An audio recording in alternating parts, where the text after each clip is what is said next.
Students, आप देख रहे हैं मेरा यूट्यूब चैनल के फिजिक्स क्लासेस में आपका हार्दिक स्वागत है। डियर स्टूडेंट्स, इस चैनल को सब्सक्राइब कर लीजिए एंड बेल आइकन को प्रेस कर लीजिए ताकि मेरी वीडियो का नोटिफिकेशन आपके पास सबसे पहले पहुंचे। डियर स्टूडेंट्स, मैंने आपको लास्ट क्लास में पढ़ाया था वैद्युत क्षेत्र के बारे में और अब मैं आपको पढ़ाने जा रहा हूँ वैद्युत क्षेत्र रेखाओं के बारे में। डियर स्टूडेंट्स, वैद्युत क्षेत्र रेखाएं क्या होती हैं? वैद्युत क्षेत्र रेखाएं क्या होती हैं? डियर स्टूडेंट, वैद्युत क्षेत्र रेखाएं वह काल्पनिक निष्कोण वक्र होती हैं जिस पर कोई धन परीक्षण आवेश स्वतंत्र या पृथकृत कोई धन परीक्षण आवेश चलता है, उसे वैद्युत क्षेत्र रेखाएं कहते हैं। डियर स्टूडेंट्स, वैद्युत क्षेत्र रेखा के किसी भी बिंदु पर यदि कोई स्पर्श रेखा खींचे तो वह स्पर्श रेखा उस वैद्युत क्षेत्र पर उपस्थित बल को व्यक्त करती है, बल की डायरेक्शन को बताती है, बल की दिशा को बताती है। तो डियर स्टूडेंट्स, ये था हमारी वैद्युत क्षेत्र रेखाएं। अब आता है वैद्युत क्षेत्र रेखाओं का गुण। अब हमारी अगला टॉपिक है वैद्युत क्षेत्र रेखाओं के गुण। वैद्युत क्षेत्र रेखाओं के गुण क्या होते हैं? डियर स्टूडेंट्स, वैद्युत क्षेत्र रेखाएं के गुण बताने से पहले मैं आप लोगों से कुछ कहना चाहता हूं। डियर स्टूडेंट्स, यदि आप फिजिक्स में 95% या 95+ % मार्क्स लाना चाहते हो तो डियर स्टूडेंट्स फिजिक्स को हल्के में ना लें। डियर स्टूडेंट्स, क्योंकि फिजिक्स आपको पता है फिजिक्स कैसी है, तो डियर स्टूडेंट्स इसे अच्छे से अच्छे पढ़ें या अच्छे से तैयारी करें। डियर स्टूडेंट्स, मैं आपको बता रहा हूँ, मैंने पहले भी कहा और अब भी कह रहा हूँ कि मैं जो पढ़ा रहा हूँ उससे आगे या उससे बाहर कुछ नहीं आने वाला है। जो मैं पढ़ाऊंगा उसी में से सब कुछ फंस जाएगा। आपका पूरा पेपर इजीली से सॉल्व होगा, आसानी से सॉल्व होगा और आप वास्तव में कहोगे कि हाँ, मैंने जिस यूट्यूब चैनल से तैयारी की थी वो वास्तव में यूट्यूब चैनल था, क्योंकि उसमें से सारे क्वेश्चन आए हैं। जो मैं डेरिवेशन कराऊंगा, जो मैं आपको थ्योरी लिखाऊंगा, जो आपको थ्योरेटिकल क्वेश्चन कराऊंगा और मैं जो आपको न्यूमेरिकल्स क्वेश्चन कराऊंगा, उनके अकॉर्डिंग आपका पेपर पूरा सॉल्व होने वाला है। डियर स्टूडेंट्स, आपको ऐसा मटेरियल यूट्यूब पर कहीं देखने को नहीं मिलेगा। डियर स्टूडेंट्स, मैं आपको साथ साथ पीडीएफ भी देता जा रहा हूँ अब, तो आप मेरे नोट्सों की पीडीएफ डाउनलोड कर सकते हैं और उनको अच्छे तरीका से तैयार करना। डियर स्टूडेंट्स, तो अब हम पढ़ाते हैं वैद्युत क्षेत्र रेखाओं के गुण। डियर स्टूडेंट्स, इसका पहला गुण होता है कि वैद्युत क्षेत्र रेखाओं के द्वारा विद्युत क्षेत्र का प्रदर्शन किया जाता है। वैद्युत क्षेत्र रेखाओं के द्वारा विद्युत क्षेत्र का प्रदर्शन किया जाता है।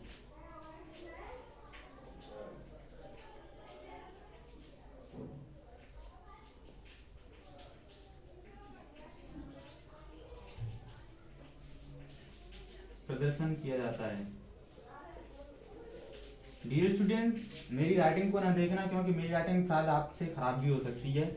बस इसके अंदर जो मटेरियल पढ़ा है उसको देखना। डियर स्टूडेंट्स, इसका सेकंड गुण आता है जो मैंने अभी आपको बताया था कि यदि विद्युत क्षेत्र रेखाओं के किसी भी बिंदु पर यदि विद्युत क्षेत्र रेखाएं खींची जाएं या स्पर्श रेखा खींची जाए, विद्युत क्षेत्र रेखाओं के किसी भी बिंदु पर, मान के चलो ये बिंदु लिया, इस पर कोई स्पर्श रेखा खींची जाए तो स्पर्श रेखा जो खींची गई है उसकी डायरेक्शन मैंने आपको बताया था, बल को डिनोट कर दिया या वैद्युत क्षेत्र की डायरेक्शन को या दिशा को व्यक्त करती है। बल की दिशा को या विद्युत क्षेत्र की दिशा को व्यक्त करती है। सेकंड प्रॉपर्टी हो गई। अब डियर स्टूडेंट्स आती है आपकी थर्ड प्रॉपर्टी।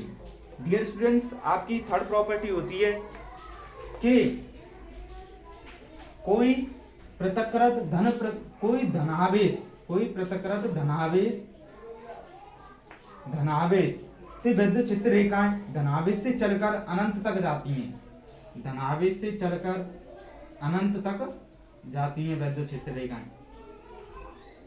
और डियर स्टूडेंट्स, पृथकृत ऋणावेश पर विद्युत क्षेत्र रेखाएं अनंत से ऋणावेश की ओर आती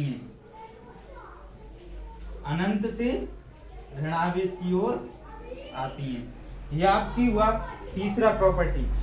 अब डियर स्टूडेंट्स, आती है आपकी चौथी प्रॉपर्टी।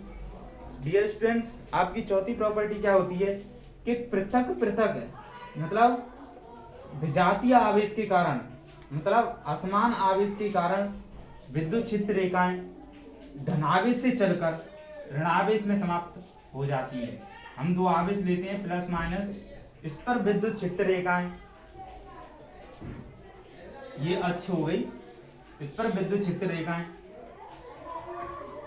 धनावेश से चलकर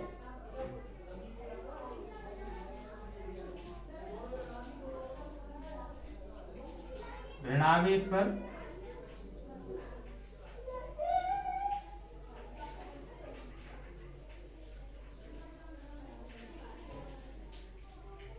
ऋणावेश से चलकर धनावेश से चलकर ऋणावेश पर समाप्त हो जाती हैं। तो डियर स्टूडेंट्स, ये थी हमारी फोर्थ प्रॉपर्टी। अब आती है आपकी एक नेक्स्ट प्रॉपर्टी।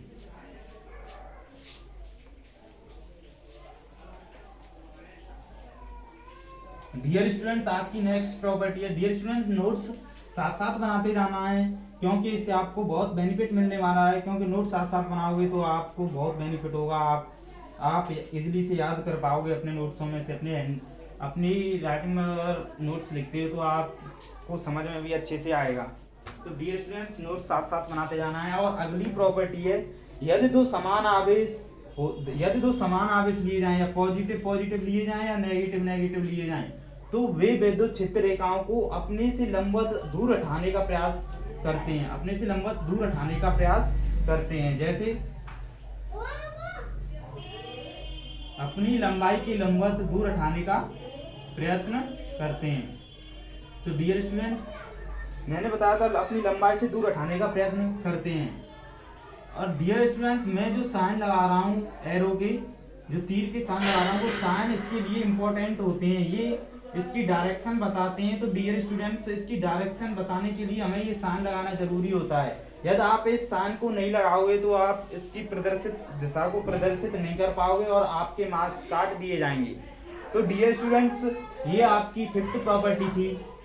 अब आपकी नेक्स्ट प्रॉपर्टी आती है डियर स्टूडेंट्स कि दो समान आवेशों को, दो समान आवेश लेते हैं, दो समान आवेशों को मिलाने वाली रेखा के किसी बिंदु पर विद्युत क्षेत्र रेखाएं समान हो, विद्युत क्षेत्र रेखाओं का परिमाण समान होता है, जीरो होता है। सॉरी स्टूडेंट्स, बिंदु पर इस पर से कोई विद्युत क्षेत्र रेखा नहीं गुजरेंगी क्योंकि इस पर विद्युत क्षेत्र रेखाएं शून्य होंगी। तो डियर स्टूडेंट्स, इस बिंदु से होकर कोई विद्युत क्षेत्र रेखाएं नहीं गुजरेंगी। ये आपकी सिक्स्थ प्रॉपर्टी थी डियर स्टूडेंट्स। यदि डियर स्टूडेंट्स मैं आपको कुछ जल्दी करा रहा हूं तो आप कमेंट बॉक्स में लिख दीजिएगा सर धीरे से कराएं, आप ज़्यादा आगे चल रहे हो। तो डियर स्टूडेंट्स, आप मुझे कमेंट बॉक्स में बताते नहीं हो, इस वजह से मुझे कुछ पता नहीं चलता है कि मैं कैसा पढ़ा रहा हूँ, तेज पढ़ा रहा हूँ या धीमा पढ़ा रहा हूँ।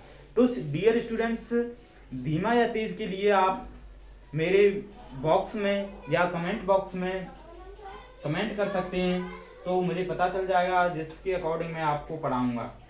तो डियर स्टूडेंट्स, ये आपकी सिक्स्थ प्रॉपर्टी थी। अब आपकी सेवन्थ प्रॉपर्टी आती है जो मोस्टली एग्जाम में पूछ ली जाती है डियर स्टूडेंट्स। जो एग्जाम में आती है, आपका 2 नंबर का क्वेश्चन आता है, उसमें आपको ये प्रॉपर्टी पूछ ली जाती है। डियर स्टूडेंट्स, 7 प्रॉपर्टी जो पढ़ाऊंगा वो आपके लिए मोस्ट प्रॉपर्टी होगी। डियर स्टूडेंट्स, ये प्रॉपर्टी एग्जाम में 2 नंबर में आपको पूछ ली जाती है कि ये प्रॉपर्टी होती क्या है कि दो विद्युत क्षेत्र रेखाएं, आपकी 7th प्रॉपर्टी है, दो विद्युत क्षेत्र रेखाएं एक दूसरे को परस्पर नहीं काटती हैं, परस्पर एक दूसरे को नहीं काटती हैं। यदि ऐसा होता है, मान के चलो यहाँ पर दो स्पर्श रेखाएं लेते हैं, ये एक दूसरे को नहीं काटेंगी। क्यों नहीं काटेंगी? क्योंकि यदि ऐसा होगा तो एक ही बिंदु पर दो स्पर्श रेखाएं को व्यक्त करेंगी और एक जिसके कारण दो स्पर्श रेखाएं एक दूसरे को क्यों नहीं काटेंगी? क्योंकि इसकी किसी विद्युत क्षेत्र की दो डायरेक्शन या दो दिशाएं प्रदर्शित होंगी, एक डायरेक्शन ये हो जाएगी, एक डायरेक्शन या दिशा ये हो जाएगी। तो डियर स्टूडेंट्स, हम जानते हैं कि किसी बिंदु पर विद्युत क्षेत्र की दो दिशाएं नहीं हो सकती हैं, तो इस कारण से कोई भी दो स्पर्श रेखाएं आपस में कभी नहीं काटेंगी।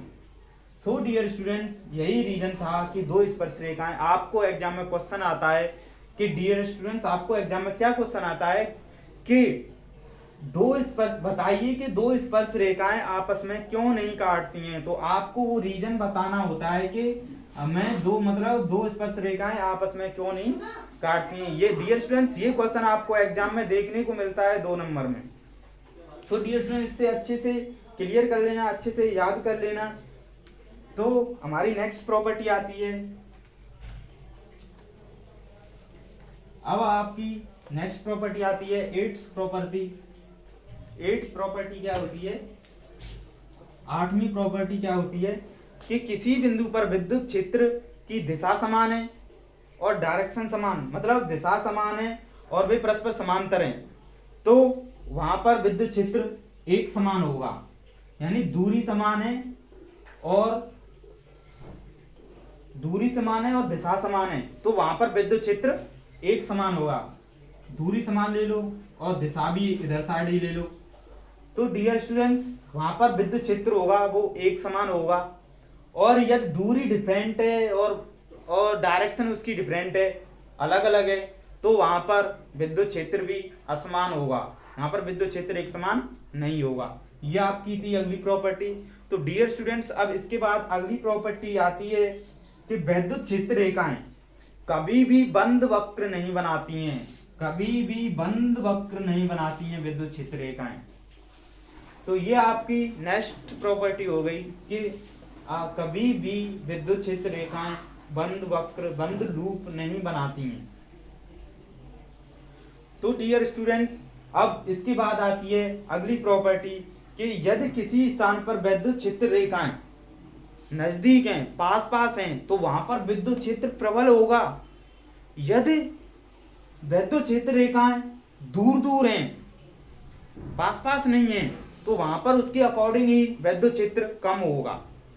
तो आपकी ये अगली प्रॉपर्टी हो गई। और डियर स्टूडेंट्स, एक लास्ट प्रॉपर्टी आती है आपकी 11वीं प्रॉपर्टी। वो 11वीं प्रॉपर्टी क्या होती है वो मैं आपको बताता हूं।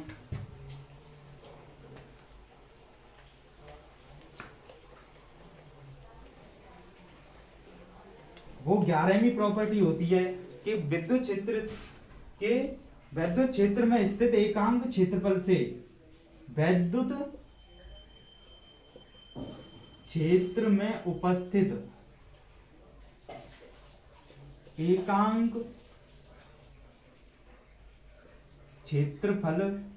क्षेत्र से अभिलंबवत गुजरने वाली क्षेत्र रेखाओं की संख्या, क्षेत्र से अभिलंबवत गुजरने वाली विद्युत क्षेत्र रेखाओं की संख्या विद्युत क्षेत्र की तीव्रता को व्यक्त करती है। विद्युत क्षेत्र रेखाओं की संख्या क्षेत्र की तीव्रता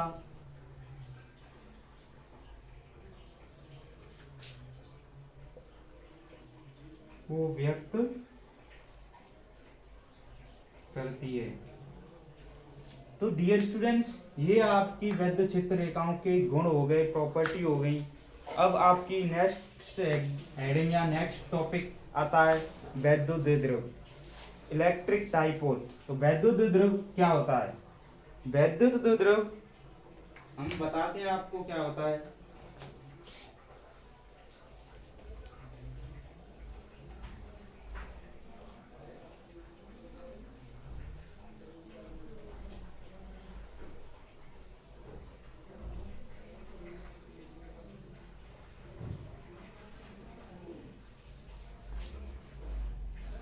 डियर स्टूडेंट्स, आप नोट साथ साथ बनाते जाना है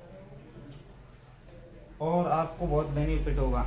यदि डियर स्टूडेंट्स आप फिजिक्स में 95 प्लस मार्क्स लाना चाहते हो तो आपको जो मैं पढ़ा रहा हूँ वो करना पड़ेगा, और आप मुझ पर विश्वास रखो कि मैं आपका कोर्स शायद फिनिश करा ही दूंगा एग्जाम तक, और कराने की पूरी कोशिश करूंगा। डियर स्टूडेंट्स, मैं आपको डेली बाय डेली वीडियोज डालता हूं और आप मेरे चैनल को सब्सक्राइब नहीं कर रहे हो। डियर स्टूडेंट्स, मेरे चैनल को सब्सक्राइब कीजिए एंड बेल आइकन को प्रेस कीजिए और लाइक कमेंट एंड शेयर करना ना भूलिए, क्योंकि मैं आपके लिए बहुत मेहनत कर रहा हूं और आप भी मेरे लिए बहुत मेहनत कीजिए।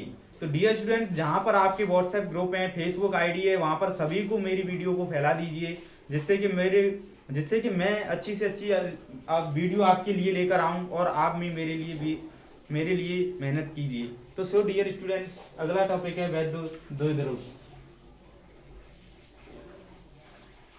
डियर स्टूडेंट्स, वैद्युत द्विध्रुव क्या होता है? वैद्युत द्विध्रुव एक ऐसा वैद्युतीय निकाय है जिसमें डिफरेंट आवेश किसी अल्प दूरी पर रखे होते हैं, जिसमें डिफरेंट आवेश अलग अलग आवेश किसी अल्प दूरी पर रखे होते हैं। ये दो डिफरेंट आवेश हैं, अलग अलग आवेश हैं, माइनस के पी क्यू, माइनस के क्यू आवेश, प्लस के क्यू आवेश। तो डियर स्टूडेंट्स, ये अल्प दूरी 2a, यहाँ दूरी 2a लेते हैं, अल्प दूरी 2a पर रखे हैं, तो ये वैद्युत द्विध्रुव होता है। और डियर स्टूडेंट्स, यहाँ से ये होती है, इसकी अक्ष होती है द्विध्रुव की, और ये द्विध्रुवीय बिंदु होता है, द्विध्रुवीय बिंदु होता है, और डियर स्टूडेंट्स, ये द्विध्रुवीय अक्ष होती है।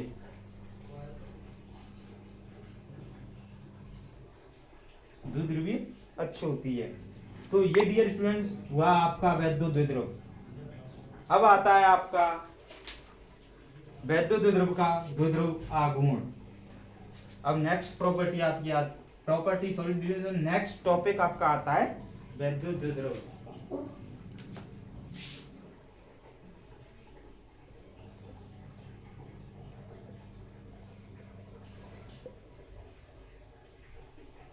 डियर स्टूडेंट्स, अब आपको पढ़ना है वैद्युत द्विध्रुव का द्विध्रुव आघूर्ण।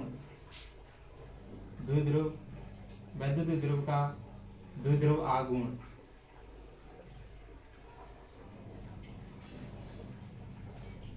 डियर स्टूडेंट्स, वैद्युत द्विध्रुव का द्विध्रुव आघूर्ण क्या होता है? वैद्युत द्विध्रुव का द्विध्रुव आघूर्ण का निर्माण करने वाले दोनों आवेशों में से, मतलब वैद्युत द्विध्रुव का निर्माण करने वाले दोनों आवेशों में से किसी आवेश का परमाणु, किसी एक आवेश का परमाणु और उसके भी मध्य अल्प दूरी के गुणनफल को द्विध्रुव आघूर्ण कहते हैं। इसे P से डिनोट करते हैं। माइनस के Q प्लस के Q ये वैद्युत द्विध्रुव है, ये 2a दूरी अल्प दूरी है।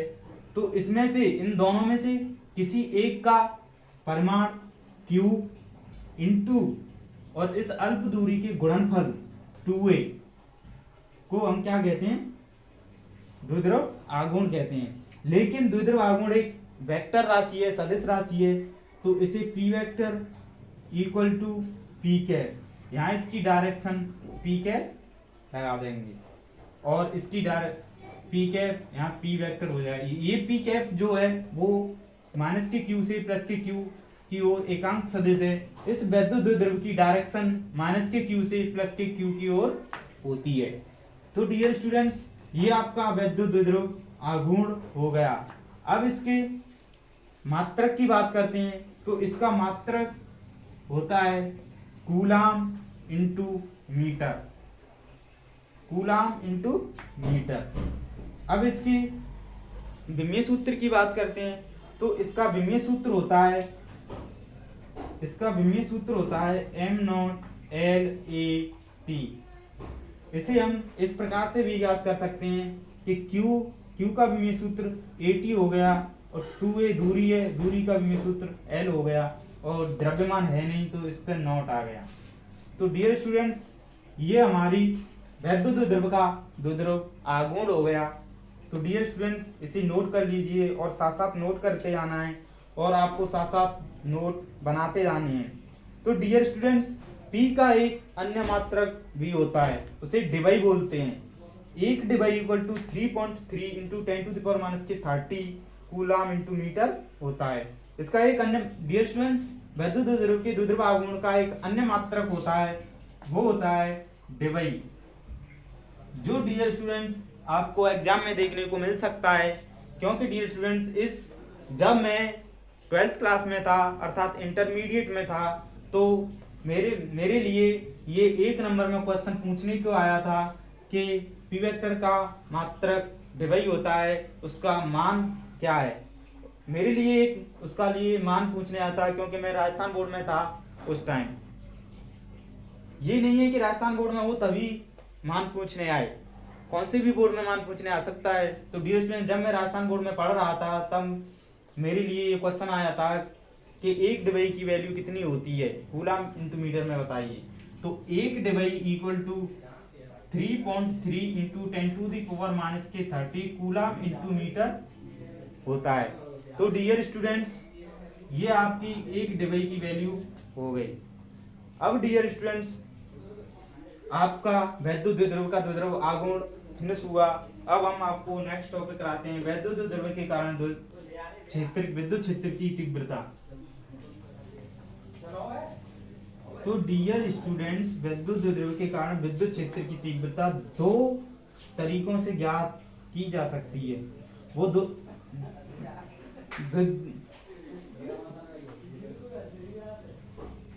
अब वो तरीके क्या हैं? 2 तरीके जो इसकी अच्छी स्थिति पर या निरक्षीय स्थिति पर हम विद्युत क्षेत्र की तीव्रता कर सकते हैं। तो डियर स्टूडेंट वैद्युत द्विध्रुव की अच्छी स्थिति में किसी बिंदु पर वैद्युत द्विध्रुव की अच्छी स्थिति में किसी बिंदु पर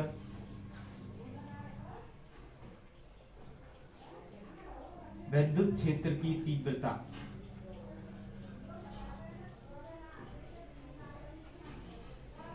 वैद्युत क्षेत्र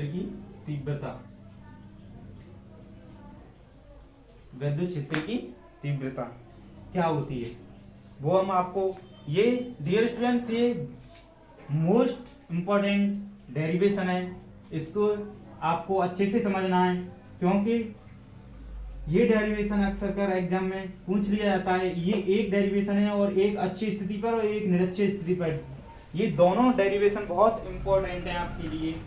तो मैं आपके लिए इस डेरिवेशन को करा रहा हूं।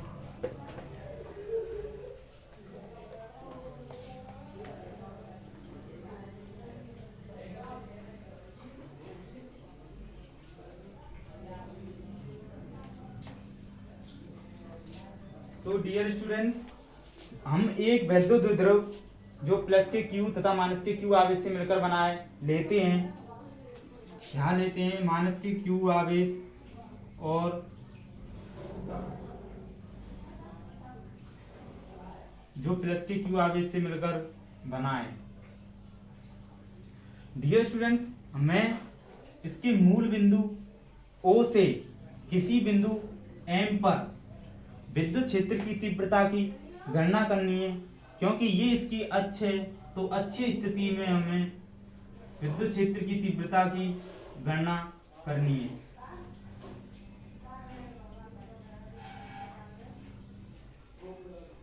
E vector. तो डियर स्टूडेंट्स विद्युत क्षेत्र की तीव्रता की गणना करनी है। ये माइनस के क्यू आवेश के कारण विद्युत क्षेत्र की तीव्रता हो गई, ये प्लस आवेश के कारण हो गई। मैंने बताया था कि माइनस के क्यू आवेश के कारण वैद्युत क्षेत्र की तीव्रता अंदर की ओर होती है, प्लस के क्यू आवेश के कारण वैद्युत क्षेत्र की तीव्रता बाहर की ओर होती है। यहाँ पर कोई बिंदु M लेते हैं, तो डियर स्टूडेंट्स R दूरी पर स्थित बिंदु O से बिंदु M तक की दूरी R है, जो मैंने आपको बताई है कि R दूरी पर स्थित किसी बिंदु की विद्युत क्षेत्र की तीव्रता ज्ञात करनी है, और इसकी A है। तो M से प्लस माइनस के क्यू आवेश के कारण इसकी दूरी कितनी हो गई, ये R है और ये R प्लस A हो जाएगी, R प्लस A हो गई बिंदु M तक की दूरी। तो डियर स्टूडेंट्स ये माइनस के क्यू आवेश के कारण बिंदु एम तक की दूरी r प्लस ए हो गई, और प्लस के क्यू आवेश के कारण ये ए है, ये ए है, यहाँ से यहाँ तक की दूरी 2 है, क्योंकि दो ध्रुवाओं की मैंने बताया था कि दो ध्रुव हैं, तो उसकी विद्युत ध्रुव 2a अल्प दूरी होती है। तो ये ए 2a, तो ये यहाँ से यहाँ तक की r है, तो यहाँ से यहाँ तक की निकालेंगे तो r माइनस के a हो जाएगा। तो प्लस के क्यू आवेश से m तक की दूरी r माइनस के a हो जाएगी। तो डियर स्टूडेंट्स, प्लस के क्यू आवेश के कारण आवेश से m बिंदु तक की दूरी r माइनस ए, और माइनस के क्यू आवेश से बिंदु m तक की दूरी r प्लस ए, ये हो गई। अब डियर स्टूडेंट्स, बात आती है विद्युत क्षेत्र की। प्लस के क्यू आवेश के कारण विद्युत क्षेत्र क्या होगा और माइनस के क्यू आवेश के कारण विद्युत क्षेत्र क्या होगा। प्लस के क्यू आवेश के कारण विद्युत क्षेत्र, प्लस के क्यू आवेश के कारण विद्युत क्षेत्र E vector E plus equal to 1/4 pi epsilon naught. यदि विद्युत क्षेत्र निर्वात अथवा वायु में रखा है तो डियर स्टूडेंट्स ये होगी, एप्सिलॉन नॉट आएगा, तो 1/4 pi epsilon naught Q upon R, plus के क्यू आवेश के कारण दूरी आर माइनस के ए है, तो आर माइनस के ए पे बराबर पी कैप। और डियर स्टूडेंट्स, माइनस के क्यू आवेश की तीव्रता E minus vector equal to 1/4 pi epsilon naught Q upon distance R plus A whole square minus के पी कैप। क्योंकि ये माइनस के नेगेटिव के कारण अंदर की तरफ है, तो साइन माइनस है, तो इसकी दिशा विपरीत होगी इस प्लस के अकॉर्डिंग के अनुसार। जिस प्रकार से प्लस के क्यू आवेश इधर साइड में है तो उसकी डायरेक्शन नेगेटिव साइड में होगी, अर्थात इसके विपरीत होगी, तो नेगेटिव चिन्ह का यूज किया है। तो डियर स्टूडेंट्स, अब इसकी टोटल विद्युत क्षेत्र की तीव्रता क्या होगी, तो E vector equal to E plus vector plus E minus vector. तो dear student, E vector equal to E plus 1/4 pi epsilon naught Q upon R minus A वर्ग पी कैप। डियर स्टूडेंट्स, ये minus है तो minus आगे आ जाएगा, तो minus के 1/4 pi epsilon naught Q upon R plus के ए होल स्क्वायर पी के। Dear students, E vector equal to यहां से q upon 4 pi epsilon naught और पी कैप कॉमन आ जाएंगे, 1 q upon 4 pi epsilon naught common आ गया, यहाँ बचा 1/r माइनस ए का whole square plus, sorry dear students, minus 1/r plus A का होल स्क्वायर और पी कैप। अब डियर स्टूडेंट्स, आपको साथ साथ डेरिवेशन करते जाना है और अपना ध्यान बस बोर्ड पर ही लगाएं, क्योंकि ये डेरिवेशन आपके लिए बहुत इंपॉर्टेंट है, शायद एग्जाम में आपको देखने को मिल जाए। तो डियर स्टूडेंट्स, इस पर अच्छे से ध्यान देना है। तो dear students, E vector equal to q upon 4 pi epsilon naught, LCM ले लेते हैं, r माइनस ए का whole square r plus A का होल स्क्वायर, तो ये हो जाएगा r प्लस ए का whole square minus r minus A का whole square P cap. Dear students, E vector equal to q upon 4 pi epsilon naught इसका whole square खोल देते हैं, R square plus A square plus 2AR minus R square plus A square minus के 2AR upon, इसे क्या लिख सकते हैं dear students, R minus A R plus A का होल स्क्वायर लिख सकते हैं, क्योंकि ये भी इसका होल स्क्वायर है, ये भी इसका होल स्क्वायर, ऐसे लिख सकते हैं। तो dear students E vector equal to Q upon 4 pi epsilon naught, अब इसका अंदर मल्टीपल कर देते हैं, R square plus A square plus 2AR minus के आर स्क्वायर माइनस के ए स्क्वायर प्लस 2AR अपॉन, इसे क्या लिख सकते हैं, a minus B, A plus B का फॉर्मूला है अंदर, तो a minus B A plus B equal to A square minus B square होता है, तो इसके अकॉर्डिंग इसे आर स्क्वायर माइनस के ए स्क्वायर का होल स्क्वायर लिख सकते हैं। डियर स्टूडेंट्स आर स्क्वायर से r square cancel, a square से ए स्क्वायर कैंसिल, तो प्लस के 2AR प्लस के 2AR प्लस के 4AR हो गया।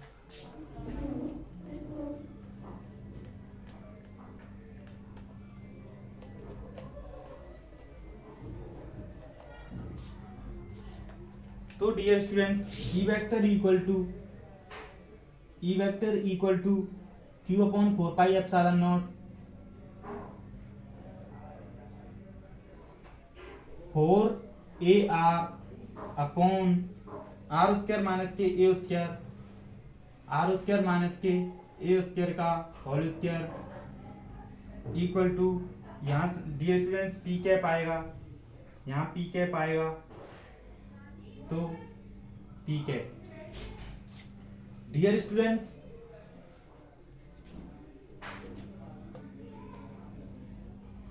Q upon 4 pi epsilon naught, इसे क्या लिख सकते हैं,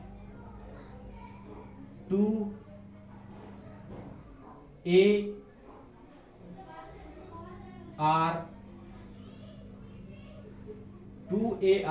लिख सकते हैं, और इंटू 2 लिख सकते हैं इसे, अपॉन आर स्क्वायर माइनस के ए square P cap. Dear students यहाँ आर स्क्वायर की वैल्यू बहुत बड़ी होती है ए स्क्वायर से, तो डियर स्टूडेंट्स ए स्क्वायर को नगण्य मानकर छोड़ देते हैं, ये इसकी पावर स्क्वायर पे है, तो डियर स्टूडेंट्स इसे नगण्य मानकर छोड़ देते हैं, तो क्या होता है डियर स्टूडेंट्स,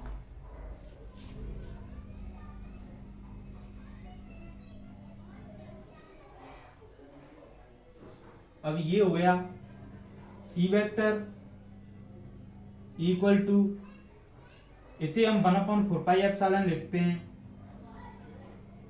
और इसे Q इंटू 2A लिख सकते हैं, Q यहां ले गए और इंटू 2A, और इसे 2R p cap upon r की पावर 4, क्यों इसे नगण्य मानकर छोड़ दिया, तो ये आर स्क्वायर की पावर आर स्क्वायर हो जाएगा, आर की पावर 4 हो जाएगा, यहां से आर ये कैंसिल हो जाएगा एक बार, तो 1/4 pi epsilon naught Q into 2A।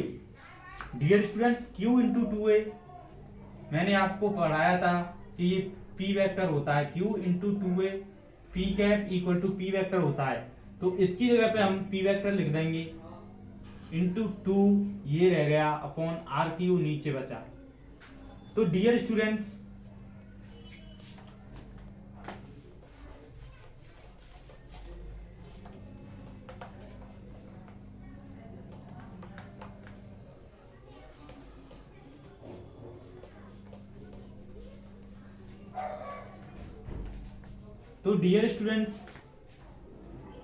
E vector equal to 1/4 pi epsilon naught 2 p vector upon r q ये अक्षीय स्थिति में है, अक्षीय स्थिति में ये हमारी वैद्युत क्षेत्र की तीव्रता निकल के आ गई। डियर स्टूडेंट्स, ये आपके लिए मोस्ट इंपॉर्टेंट डेरिवेशन रहने वाला है, क्योंकि ये डियर स्टूडेंट्स आपके एग्जामों में अक्सर कर देखने को मिलता है। तो डियर स्टूडेंट्स, इस डेरिवेशन को और इससे आगे आने वाला डेरिवेशन बहुत ही अच्छी तरीके से क्लियर करके रखना है आपको, ऐसे रखना है कि उंगलियों पर हटाओ। तो डियर स्टूडेंट, मैंने आपको कॉन्सेप्ट समझा दिया है, आपको डेरिवेशन समझा दिया है पूरे तरीके से, तो इसे आप अपनी कॉपी पे करके बार बार प्रैक्टिस करो तो आपको इजीली से सॉल्व हो जाएगा। और डियर स्टूडेंट्स, मैं आपको एक ट्रिक बताऊंगा कि डेरिवेशन करने की ट्रिक, कि डेरिवेशन कैसे किया जाता है, आसान ट्रिक क्या होती है डेरिवेशन करनी, वो है मैं आपको शायद समथिंग जब आधा कोर्स हो जाएगा या उससे पहले वीडियो डाल दूंगा, जिसे आप देख सकते हो। उससे आपको डेरिवेशन करने में थोड़ी आसानी होगी और आप इजीली से डेरिवेशन कर पाओगे। तो डियर स्टूडेंट्स, ये आपकी अच्छी स्थिति पर वैद्युत क्षेत्र की तीव्रता होगी। और अब आती है निरक्षीय स्थिति पर वैद्युत क्षेत्र की तीव्रता।